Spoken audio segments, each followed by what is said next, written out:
बिल्कुल प्रिया, not just about tariffs. देखिए, जो बात की है इस समय सुप्रीम कोर्ट ने ये नहीं कहा है कि टैरिफ्स लगा नहीं सकते। उन्होंने कहा कि जो आपका टैरिफ लगाने का तरीका था ये सही नहीं था, कि आपने इमरजेंसी पावर्स का यूज किया, इसके तहत आप नहीं लगा सकते थे। आपने एग्जीक्यूटिव ऑर्डर साइन किए, आपको अपनी कांग्रेस के पास जो वहां की पार्लियामेंट है उस पे जाना चाहिए था, उनका अप्रूवल चाहिए था।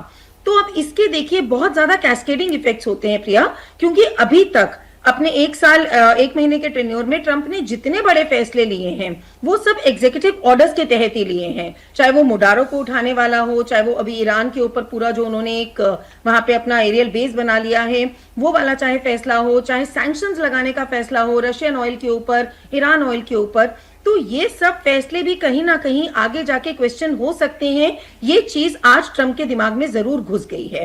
और बहुत बड़ी समझने वाली बात यह है प्रिया कि जो ये सेक्शन 122 और सेक्शन 232 को इन्वोक करने की बात कर रहे हैं, देखिए सेक्शन 122 का प्रावधान बहुत क्लियर है। ट्रंप के पास अनलिमिटेड पावर नहीं है, ये सेक्शन 122 से ही क्लियर हो जाता है।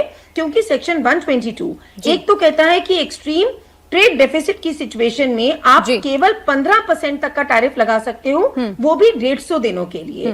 तो उसमें अगर हम देखें तो पिछले जब से एक साल से ये टैरिफ लगने शुरू हुए हैं, तो जो उनके ट्रेड डेफिसिट की फिगर है उसमें केवल 2 का उन्होंने इंप्रूवमेंट दिखाया है। तो ट्रंप के पास वो डेटा नहीं है दिखाने के लिए कि देखिए जी मैंने टैरिफ लगाया तो मेरा ट्रेड डेफिसिट बहुत इंप्रूव हो गया। बिल्कुल, और अब देखने वाली दीप्ति यही बात है कि आगे